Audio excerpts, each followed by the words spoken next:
이제 하나님 말씀 봉독하겠습니다. 누가복음 22장 14절에서 19절 다 같이 일어나셔서 한 절씩 교독하시겠습니다. 때가 이르매 예수께서 사도들과 함께 앉으사 이르시되 내가 고난을 받기 전에 먹기를 원하였노라. 내가 너에게 이르노니 이 유월절이 하나님의 나라에서 이루기까지 다시 먹지 아니하리라 하시고 먹듯이 기도하시고 이르시되 이것을 갖다가 너희끼리 나누라. 내가 너희에게 이르노니 내가 이제부터 하나님의 나라가 임할 때까지 포도나무에서 난 것을 다시 마시지 아니하리라 하시고 또 떡을 가져 감사기도 하시고 떼어 그들에게 주시며 이르시되 이것은 너희를 위하여 주는 내 몸이라. 너희가 이를 행하여 나를 기념하라 하시고 아멘. 자리에 앉으시겠습니다. 오늘은 추수감사 주일입니다. 한 해 동안 하나님께서 베풀으신 은혜를 또 반추하고 하나님께서 올 한 해 어떤 은혜를 베풀으신지를 또 떠올리면서 감사의 제단을 쌓는 그런 주일로 오늘 우리는 절기를 보냅니다. 감사는요, 성경이 강조하는 신자의 생활 방식입니다. 감사는 그저 참 좋은 일이 있네, 그냥 기분이 좋을 때 하는 어떤 그런 그런 일이 아닙니다. 내 감정에 따라서 하고 안 하고 그런 것이 아닙니다. 데살로니가전서 5장 18절 말씀해 보니까요, 범사에 감사하라. 이것이 그리스도 예수 안에서 너희를 향하신 하나님의 뜻이니라. 감사하라고 말씀하셨는데 범사라고 말씀하고 계세요. 범사가 무엇입니까? 모든 일에, 우리가 겪게 되는 모든 일, 하루의 모든 일상 속에서 감사하라. 그리고 이 감사는요, 예수 안에서예요. 예수 안에서, 그리스도 예수 안에서 너희를 향하신 하나님의 뜻이니라, 하나님의 명령이고요. 그래서 우리는 이 범사에 감사하는 삶을 반드시 해내야 되는 것입니다. 세상에서의 감사와 이 신앙 안에서의 감사는 다릅니다. 여러분, 세상에서도 요즘 감사 세라피, 땡큐 세라피, 이런 감사의 효능과 이 효과에 대해서 극찬해요. 그래서 아침에 일어났을 때 감사로 시작하십시오, 서로에게 감사를 고백하십시오, 이런 얘기를 해요. 하지만 이 세상에서 말하는 감사와 이 믿음 안에서, 신앙 안에서의 감사는 본질적으로 다릅니다. 세상에서의 감사는 어떻습니까? 좋은 일이 있을 때, 감사라는 것은 느낄 감, 살해할 사라는 뜻이잖아요. 내가 고마운 마음이 느껴질 때 하는 게 감사라고 말합니다. 하지만 신앙 안에서의 감사는 범사의 감사, 모든 일의 감사입니다. 하나님께서는 우리를 이 감사의 인생으로 지금도 다듬어 가시고 세워가고 계십니다. 여러분, 출애굽한 이스라엘 백성들을 한번 떠올려 보세요. 10가지 재앙이 출애굽 애굽에 임했고, 그 바로의 그 무시무시한 권력, 그 통치권, 그 군사력에도 불구하고 하나님께서 이스라엘 백성들을 광야로 보내주신 거죠. 홍해를 만났어요. 기적과 같이 그 홍해를 건넜습니다. 마른 땅을 건넜습니다. 매일매일 만나와 메추라기로 입히시고 먹이셨어요.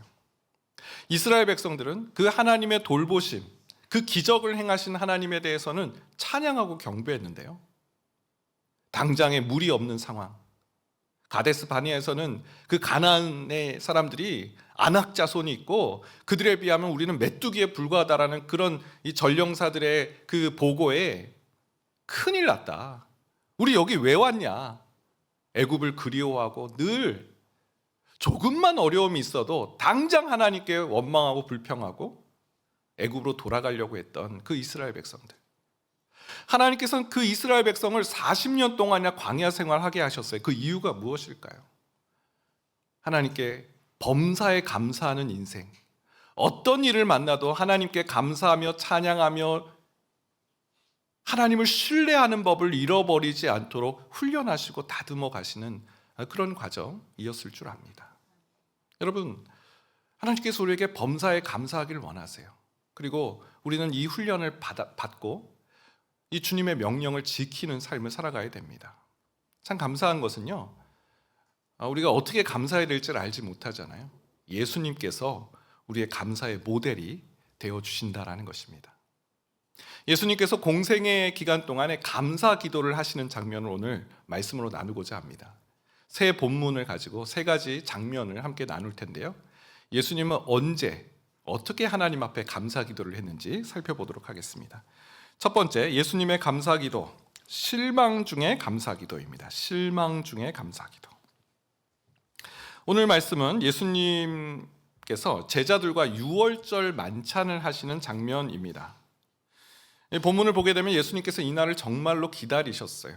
제자들과의 유월절 만찬을 학수고대 기다리셨습니다.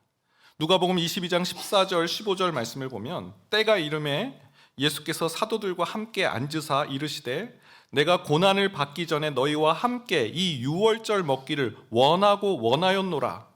예수님의 이 바램, 예수님의 이 열망이 느껴지시죠? 때가 이름에 이제 십자가에 달려 돌아가실 날이 며칠 남지 않았어요. 그리고 예수님이 사도들과 함께 앉으셔서 너희들과 함께 유월절 먹기를 원하고 원하였노라. 내가 참으로 바랬고 또 바란다라는 그 말씀인 거죠. 이제 얼마 안 있으면 제자들과 헤어지는 이 십자가의 사역을 앞두고 계신 예수님께서 제자들과의 마지막 만찬을 기다리셨다라는 거예요. 그런데 오늘 이 누가복음의 저자 누가는 예수님께서 이 만찬을 하시기 전에 예수님이 하신 한 가지 행동에 주목을 합니다. 누가복음 22장 17절 말씀에 보니까 이에 잔을 받으사 감사 기도하시고 이르시되, 또 누가복음 22장 19절 또 떡을 가져 감사 기도하시고 떼어 그들에게 주시며 이르시되, 이 마지막 만찬의 메뉴는 포도주와 이 떡이었어요. 이 떡을 떼시고 잔을 나누시기 전에 예수님께서 하신 행동은 감사 기도이십니다.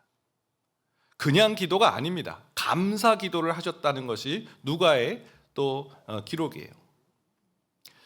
여러분, 지금 예수님께서 감사 기도를 하실 수 있는 그런 상황이 아닙니다. 지금 이 마지막 만찬, 예수님께서 기다리고 고대했던 이 만찬의 장면을 이 누가가 기록하는 이 내용들을 한번 보세요.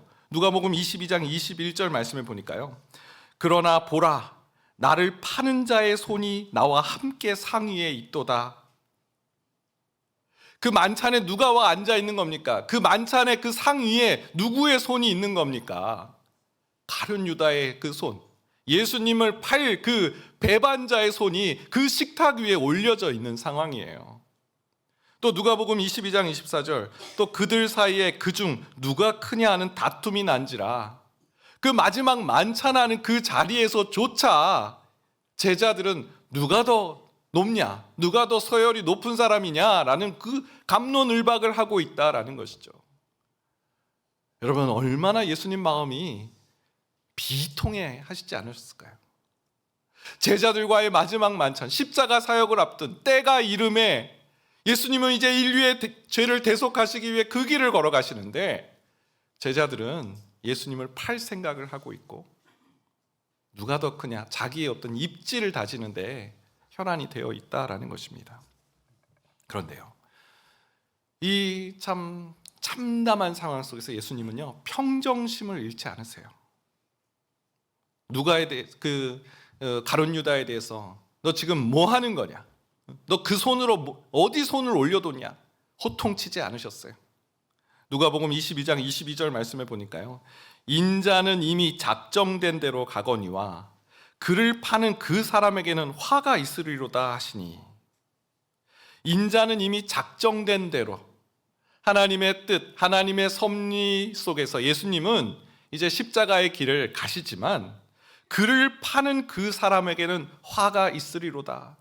지금 마지막까지 가룟 유다에게 경고하고 계시고, 어떻게 하든 그 길을 걸어가는 이 제자를 막아 세우시는, 권면하시고 경고하시고 충고하시는 이 예수님 모습을 볼 수 있습니다. 가룟 유다에게 감정적으로 막 호통치시는 예수님이 아니시고, 그 길을 가지 말 것을 간절히 간곡히 또 충고하시는 예수님.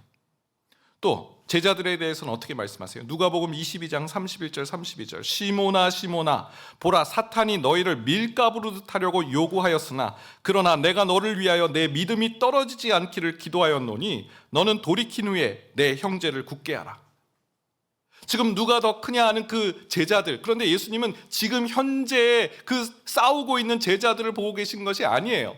이들이 앞으로 장차 겪게 될 그 고난, 사단이 밀가부르듯 하시 너희를 넘어뜨리려고 너희에게 그렇게 공격하겠지만 내가 너희를 위해 기도하고 있다. 너희 믿음이 떨어지지 않기를 기도하고 있고, 그러니 너는 돌이킨 후에, 벌써 예수님은 베드로가 3번이나 예수님을 부인할 것을 알고 계세요. 하지만 그 이후에 회개하고 돌아온 후에 형제를 굳게 하라. 사도행전에서 베드로는 초대교회를 든든히 세워가며 이 믿음의 형제들을 세워가는 놀라운 설교자, 또 놀라운 그 복음을 전파하는 전파자가 되잖아요. 예수님 이미 그걸 보고 계신 거예요. 현재 지금 그 제자들이 막 싸우고 있지만 이 사도들을 통해서 하나님의 나라가 확장되고 하나님의 복음이 전파되는 것을, 그것을 보시면서 기대하시면서 감사 기도를 드리고 계시는 예수님. 여러분, 감사 기도는 이렇게 놀라운 것입니다. 감사 기도는요, 성경을 보게 되면 하나님의 평강하고 연결되어 있는 것을 볼 수 있어요. 빌립보서 4장 6절 7절 말씀인데요, 아무것도 염려하지 말고, 우리 같이 한번 읽어보겠습니다. 시작.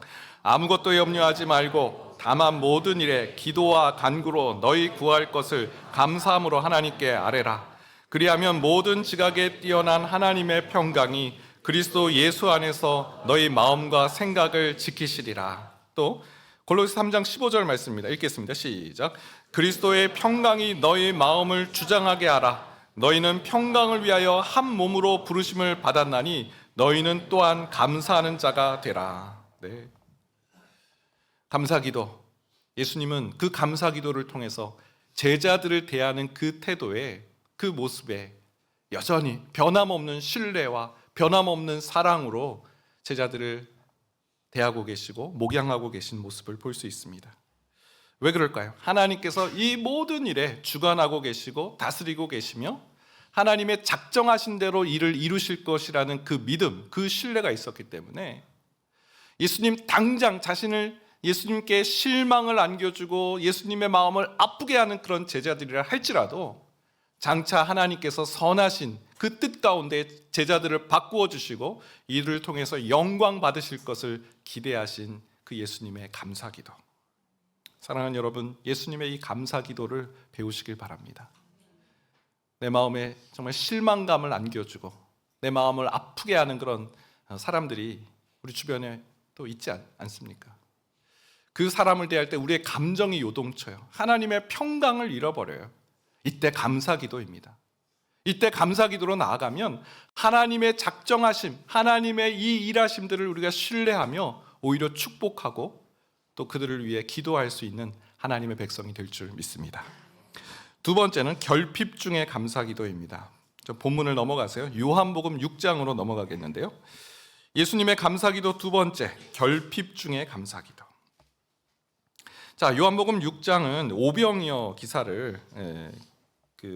기사가 나옵니다. 예수님께서 산에서 복음을 전하실 때 수많은 사람들이 예수님께 몰려왔어요. 그때 예수님께서 제자 빌립에게 이렇게 물어보셨죠. 이 사람들에게 떡을 먹이려면 어디에서 빵을 사다가 먹일 수 있겠느냐? 예수님 제자 빌립은 계산이 참 빨랐던 사람 같아요. 예수님, 이 사람들에게 조금이라도 빵을 먹이려면 200데나리온의 빵이 필요합니다. 한 데나리온이 노동자의 하루 품삯입니다. 200데나리온이면 2천만 원 정도예요, 지금 환산을 하면. 예수님, 돈이 어디 있습니까? 이 사람들에게 식사를 제공하겠다고요? 빵을 주겠다고요? 돈이 없습니다. 이런 상황입니다.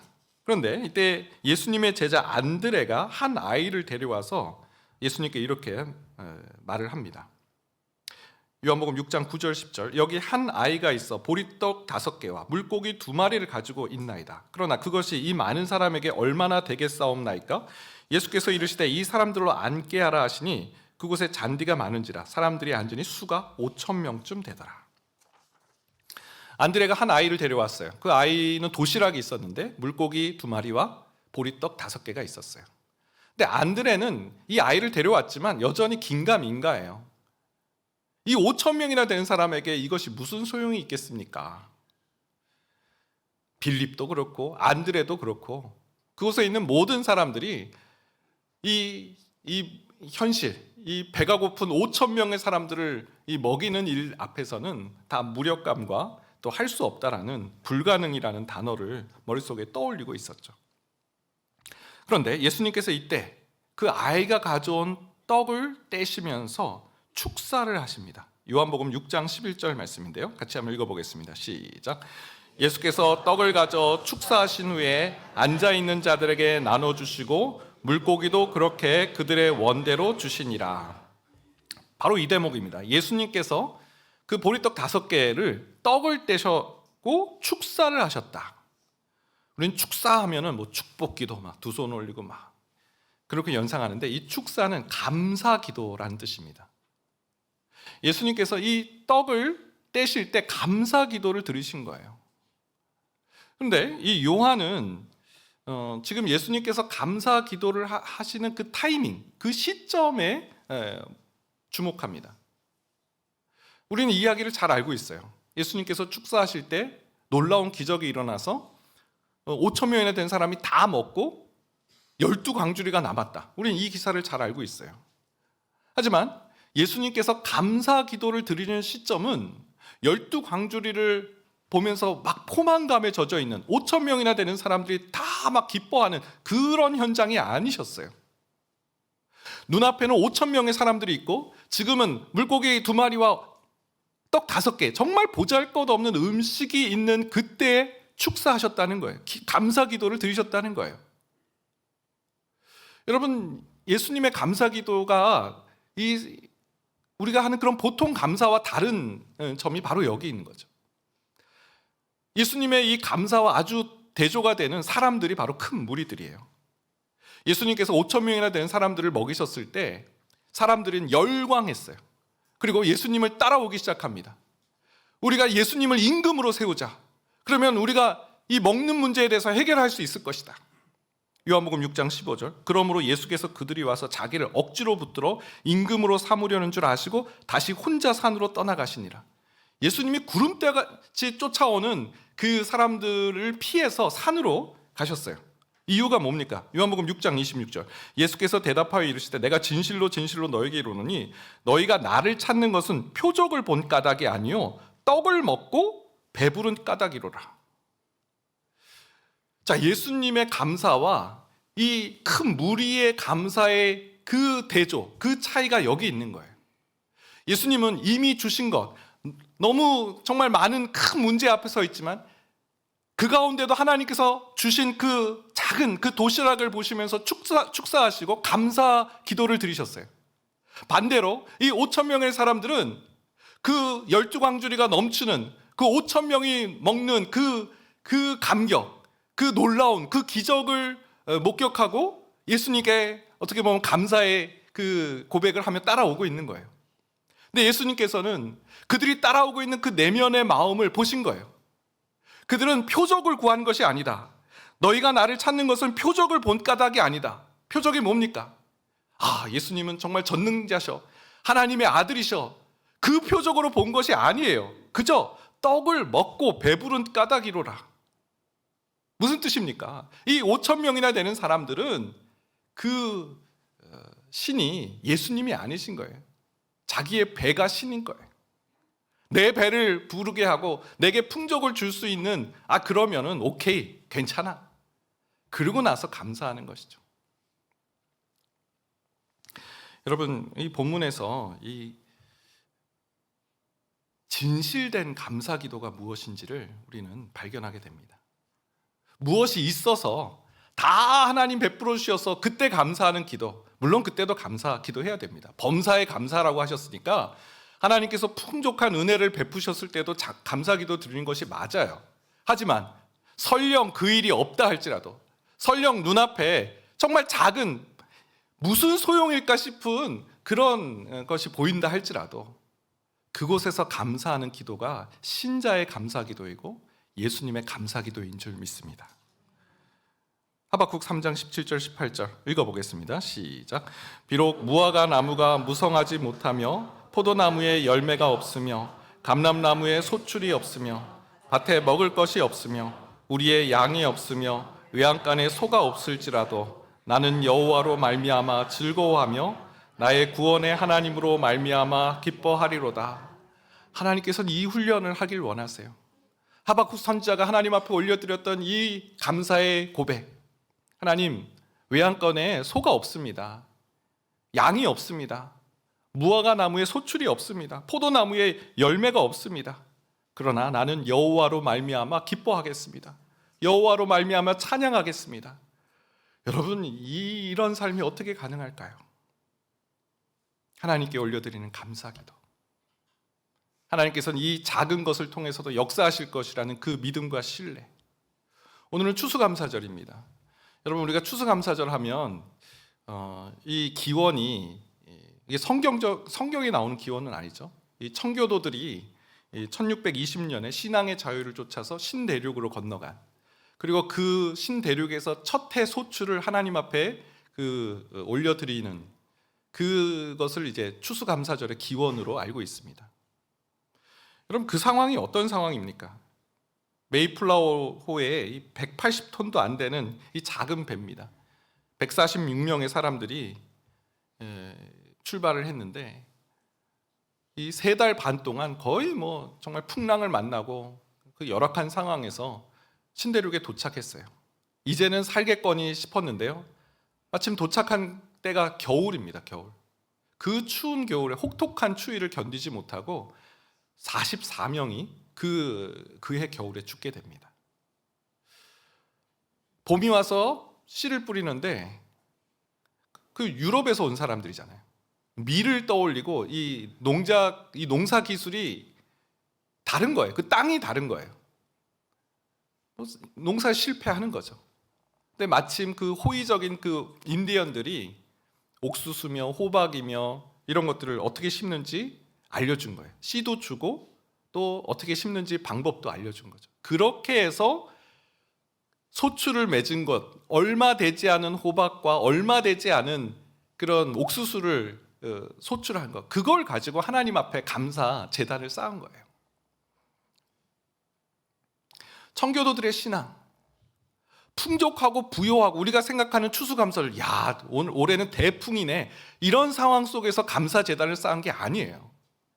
여러분, 오늘 추수감사절 예배를 드리러 왔는데 한 해 동안 하나님께서 내게 주신 것이 뭐지? 하나님께서 나에게 열매 맺게 하신 것이 뭐지? 기억나는 게 없습니까? 여러분, 지금 하나님 앞에 드릴 수 있는, 기억나는 것이 없을 때 하나님 앞에 감사 기도를 드리는, 그것이 하나님 기뻐 받으시는 진실된 감사 기도이고 감사 제단인 줄 믿습니다. 청교도들이 그 상황에서 그 첫 해 막 사람들이 죽어나가고 막 도대체 뭐지? 신앙의 자유를 쫓아 이곳에 왔는데 하나님은 어디 계시지? 라는 그 상황 속에서 7가지 감사를 하게 됩니다. 첫 번째 감사가요, 180톤밖에 안 되는 작은 배지만 그 배라도 주심을 감사합니다. 평균 시속 2마일로 항해했으나 117일간 계속 전진할 수 있었음에 감사합니다. 3달 반이 걸린 거예요. 항해 중에 2사람이 죽었으나 한 아이가 태어났음을 감사합니다. 폭풍으로 큰 돛이 부러졌으나 파손되지 않았음을 감사합니다. 여자들 몇 명이 심한 파도 속에 휩쓸렸지만 모두 구출됨을 감사합니다. 인디언의 방해로 상륙할 곳을 찾지 못해 한 달 동안 바다에서 표류했지만 결국 호의적인 원주민이 사는 곳에 상륙하게 해주셔서 감사합니다. 고통스러운 3개월 반의 항해 도중 단 한 명도 돌아가지 않은 사람이 나오지 않았음을 감사합니다. 여러분, 어떻게든 찾아낸 거예요. 어떻게든 찾아낸 거예요. 추수감사절, 이 기원은요, 모든 것이 풍족하고 해피한 상황 속에서 하나님 앞에 감사제단을 쌓은 것이 아닙니다. 결핍과 부족이 가득한 상황에서 하나님 이미 주신 것 감사합니다. 이런 배라도 주신 것 감사합니다. 하나님 한 명도 돌아가지 않은 사람이 없이 이곳까지 오게 하신 것 감사합니다. 여러분, 우리 찾아내야 될 줄 믿습니다. 마지막 세 번째는 슬픔 중의 감사기도입니다. 슬픔 중의 감사기도. 본문을 요한복음 11장으로 건너가세요. 나사로의 장례식장에서 예수님께서 감사기도 드리신 대목을 좀 살펴보길 원합니다. 여러분, 나사로는 마리아, 마르다의 오빠입니다. 이 남매가인 거죠. 이 마리아는 예수님의 십자가 그 사역을 앞두고 이 장례를 이제 기념하여서 순전한 나드 한 근 옥합을 깬 그런 사람이죠. 마르다와 또 마리아, 예수님 그 집에 이제 머무시기도 하시고 막 그곳에서 말씀을 전하기도 하시고 아주 특별한 그런 사랑하시는 그런 가족입니다. 근데 오빠 이제 나사로가 병이 위중했어요. 인근에 계신 예수님께 사람을 보내서 예수님 빨리 오십시오. 예수님 사랑하시는 나사로가 지금 죽게 되었습니다. 기별을 보냅니다. 무슨 일인지 예수님께서 이틀을 더 유하시다가 베다니 나사로의 집에 오셨어요. 그때는 이미 나사로가 죽은 지 나흘이나 지난 그런 상황이었습니다. 지금 이 장례식장에는 슬픔과 원망, 하나님에 대한, 예수님에 대한 섭섭함이 가득합니다. 요한복음 11장 21절 말씀해 보니까 마르다가 예수께 여짜오되 주께서 여기 계셨더라면 내 오라버니가 죽지 아니하였겠나이다. 마르다의 원망인 거죠. 요한복음 11장 32절 마리아의 또 말입니다.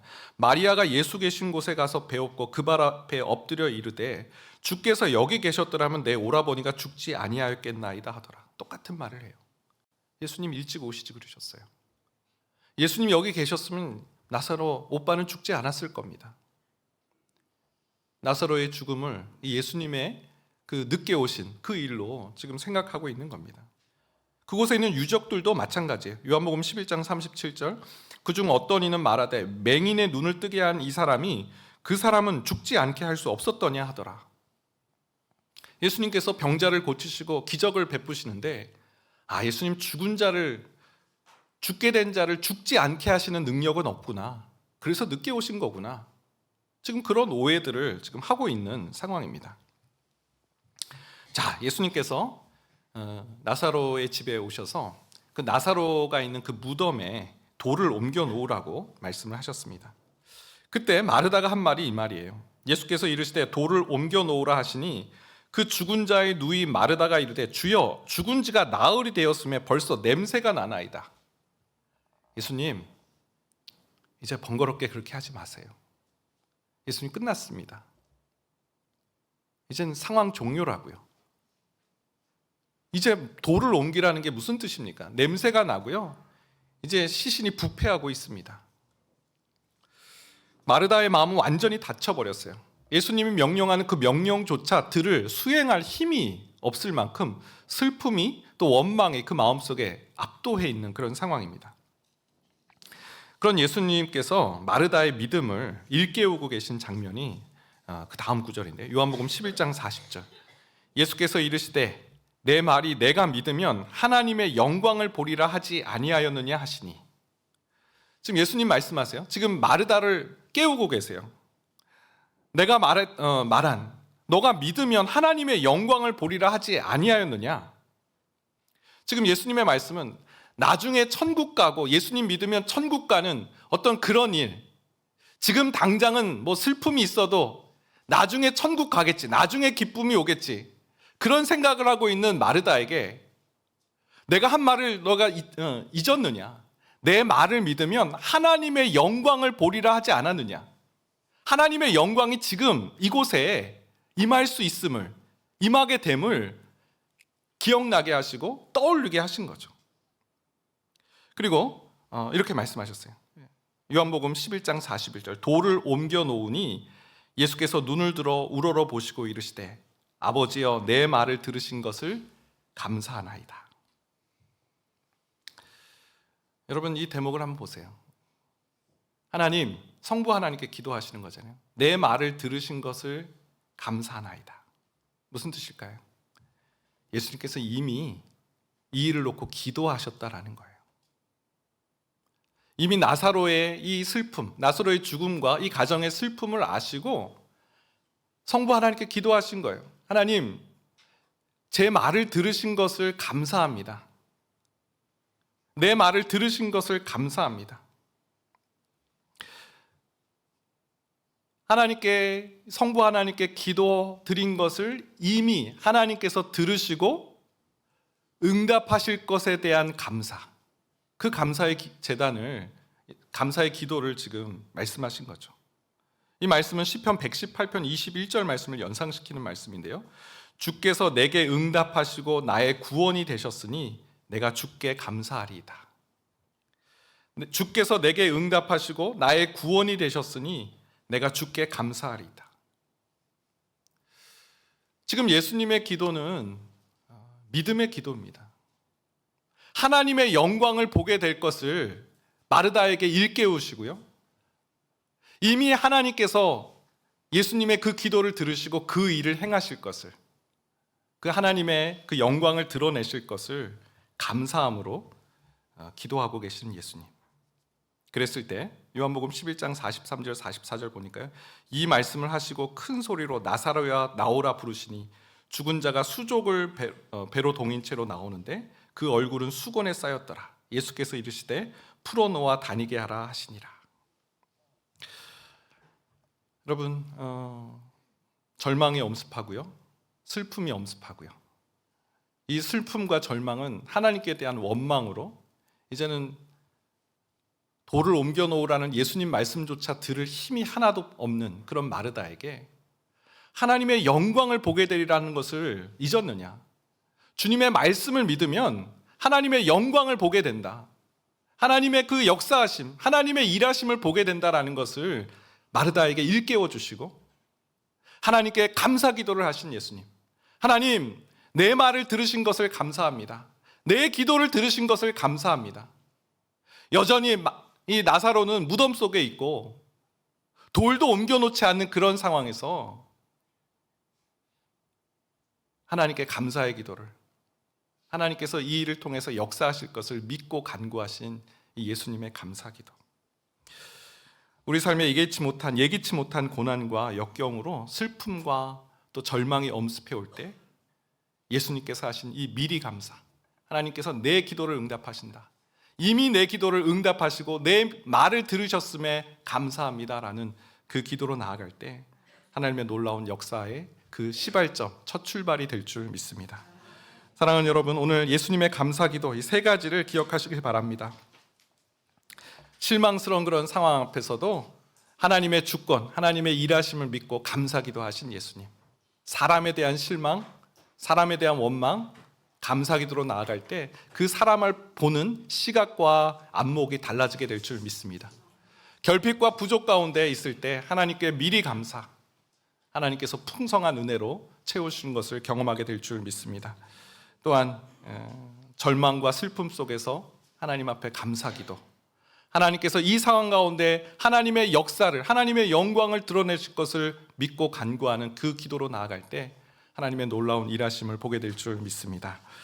우리 함께 찬양하겠는데요, 하나님 한 번도 나를 실망시킨 적 없으시고, 우리 찬양으로 함께 하나님께 영광 돌리겠습니다. 하나님 한 번도, 하나님 한 번도 나를 실망시킨 적 없으시고 언제나 공평과 은혜로 나를 지키셨네. 오 신실하신 주, 오 신실하신 주, 오 신실하신 주, 내 너를 떠나지도 않으리라, 내 너를 버리지도 않으리라 약속하셨던 주님, 그 약속을 약속을 지키사 이후로도 영원토록 나를 지키시리라 확신하네. 지나온 모든 세월들, 지나온 모든 세월들 돌아보아도 그 어느 것 하나 주의 손길 안 미친 것 전혀 없네. 오 신실하신 주, 오 신실하신 주, 오 신실하신 주, 내 너를 떠나지도 않으리라. 내 너를 버리지도 않으리라. 약속하셨던 주님, 그 약속을 지키사 이후로도 영원토록 나를 지키시리라 확신하네. 사랑하는 여러분, 하나님께서 우리에게 감사의 삶을 살기를 원하십니다. 범사에 감사하라. 이는 그리스도 예수 안에서 너희를 향한 하나님의 뜻이니라. 우리의 모든 형편 속에서 원망과 불평이 밀려오는 그런 형편 속에서도 실망과 절망과 이 문제 앞에서도 감사 기도를 올려드리기를 하나님께서 원하시고 또 예수님께서 친히 모범이 되셨습니다. 하나님 예수님의 길을 따라가는 감사의 삶을 살아가는 저희가 되게 하여 주옵소서. 어떤 형편에서도 하나님 부정적인 그 마음이 밀려올 때도 실망스러운 그런 상황에서도 부족과 결핍 앞에서도 하나님께 감사를 잃지 않는 주의 성도가 되게 하여 주옵소서. 우리 주여 한번 해주시고 기도하며 나가겠습니다. 주여